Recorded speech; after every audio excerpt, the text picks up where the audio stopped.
We've all played Geometry Dash at some point in our lives, so we all know that the game has a flat style. But what if I told you it didn't have to be this way? In the last video, I made 4 of my Geometry Dash icons hyper-realistic, and you all wanted a part 2, so here I am. Today, I'm gonna make the swing, UFO, robot, and spider realistic as well. And again, at the end of the video, I'll test it out and see my brother's reaction. Up first is the new game mode, the swing. So here we are next to our other creations. The first thing I thought when I saw these teeth was piranhas. So let's get some piranha teeth. This one I like a lot, and I could go for a fleshy texture on this ball, but it kind of looks mechanical with these sharp edges. So I'm actually gonna search for a metal sphere, and I kind of like the lines on these spheres here. They look robotic. I feel like the thrusters on the back could be part of an airplane. I think these jet engines will do well. We're gonna name these files, and now we can drag them into Photoshop. Using the pen tool, I'm gonna select some of the piranha's teeth, and I can cut them out. And with this perfect row of pearly whites, I can go ahead and drag them onto the bottom jaw. And after flipping them vertically, we can do the same thing with the top row. Now, of course, using a whole lot of liquefying warp, we're able to get a lot of sharp angles on these teeth. And you know what? This piranha's eye actually fits perfectly in the perspective of our icon. I don't know who cursed me to be able to make these monstrosities, but here we are. Now we can cut out the metal sphere and paint in the areas where we can actually see it. If we flip this section in the middle, then it'll look concave. I'll go ahead and put these 2 teeth behind the metal, and after making these jets black and white, we can go ahead and put them in place for our thrusters. It's time to start shading. First, I'll paint a nice base shadow on this metal ball, and I'll remove some of that shadow on the edges to show that this metal is reflective. Add some important shading underneath these teeth, and of course under the bottom ones too. And now I'm going to go through all of these crevices and fix the lighting on them. And before moving on to the highlights of the outside, I'd like to actually shade the inside of the ball. Light can still bounce around in there, but it's going to be a lot darker. And now we can move on to the highlights for the outside of the metal. Now I think the outer rim of the eye might catch a little light. I'll put some on the rim of these indents and add a tiny little bounce light to the bottom of the sphere. And now for the hardest part. I'm going to shade each of these teeth individually. Wish me luck by subscribing.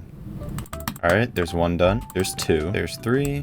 5 and 9. Okay, finally I can quickly shade these jets, and this is what we have so far. Now there's just one thing I would like to change. We add a solid red color layer and set it to linear dodge, and with a low flow on our brush, we can tap around and it'll make it look like the eye is glowing. I'll add a pink color fill to the metal, and I'll make the eye glow that golden yellow that we used on our other icons. Now we have our final swing copter. My brother was really surprised about the other icons, so I'm excited to see his reaction to these.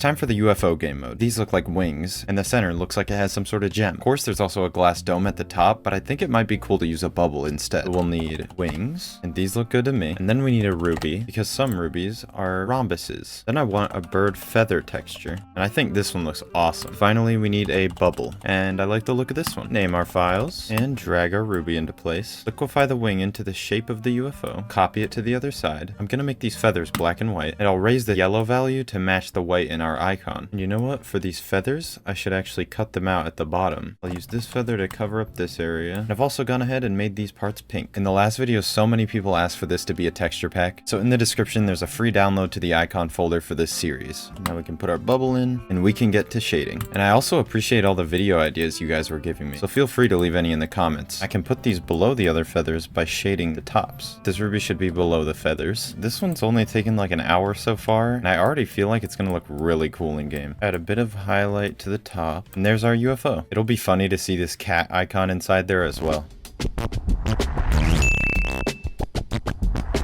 And our next game mode is the robot. Now the problem with the spider and robot is that they're split up into all these pieces so that they can be animated. But there is one good thing, and that is that the robot is another Mario reference. I say reference, but it's literally just a bob-omb. And I didn't even realize, but he just stole it from Paper Mario. I feel like it's a bit obvious, but that's not gonna stop me from making it look realistic. With this bob-omb as our reference, we can just shade this one by hand. And filling in the bob-omb is as simple as this. We'll add in the eyes, put one behind the face. I'll use this blue color for the top for now. And the fuse can be white. And I'll also make the key on the back white. Now I think I can get rid of these. Like, what is this? What am I supposed to do with this? Is this for like the back leg? Seems like I don't actually need this, because this is just the outline for the leg. I don't know what this box does, but I don't want it. Of course I need to name my layers. Now with exposure layers, we can get to shading and highlighting each piece. And just like the fuzzy, they rendered this nice bounce light around the edge of the sphere. For the body, if we change the blue and the red level to 1, and we get this magenta. If you use an exposure layer on it, it'll pick up that color. So the sphere appears pretty dark in the middle with a bit of brightness coming in from the top left. And once we have that, we can add in these bright highlights over here and get that bounce lighting that I love. Now that looks pretty good, but I still want a really bright white on the side, so I'm gonna have this exposure layer. And on the very edges, I can paint in this bright rim light. Now you might have noticed that some of these parts aren't in perspective, but with a bit of shading, we can still give it that 3D look. Highlights especially will give it some depth here. I also feel like a quick reflection might be cool to add. I'll do it by fading out this shape that I copied from above. I think that looks great. I'm really interested to see how this is gonna look with the animations at the end. For the eyes, I think it's pretty simple. Make the shading soft because the eye is round. There's usually gonna be some sort of bounce light on round objects like this. I'll do this same thing to the other eye. Now, like our swing copter, I wanna make the eye yellow. Adding some shading onto the fuse and some detail with these lines, I can move on to the key where I'll start with a general shadow and then get more precise so that I can form the real shape. I don't know why I decided to do this all in one layer, but I think it's gonna work out. Now I've been treating this as just one piece, but if I really look at the reference, there's actually two connected. And I can fix that by just having one shadow go all the way around and then pretending that that's a separate layer. And I can give this all a sharper edge by using a small brush. And that's looking good enough to me, so let's move on to the leg. So the light is gonna be coming from up here. And just to give it some form, I'm gonna add a tiny bit of shading on the sides. I'm gonna shade this foot, shade the joint that's between the leg and the body. Using the icon for reference, we can put the pieces together, and here's the final product.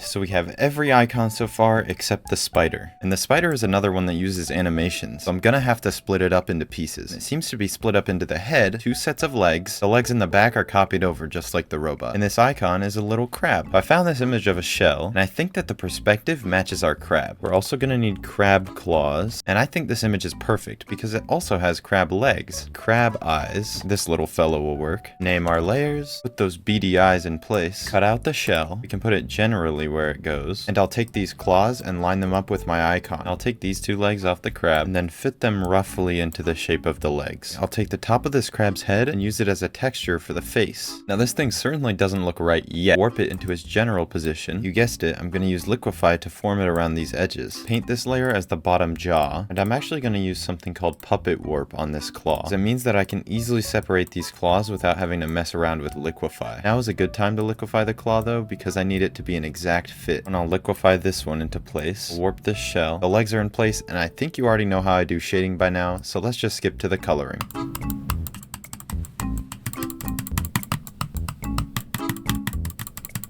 Alright, I'm finally done shading, and all I need to do is match the color of my original icon. And in the last video, a lot of you said that the icons were pretty terrifying, but if this isn't nightmare fuel, then I don't know what is. I'll color the legs purple. I need to make the shell white. And here it is, the recolored spider. Now all we have to do is test these out in-game.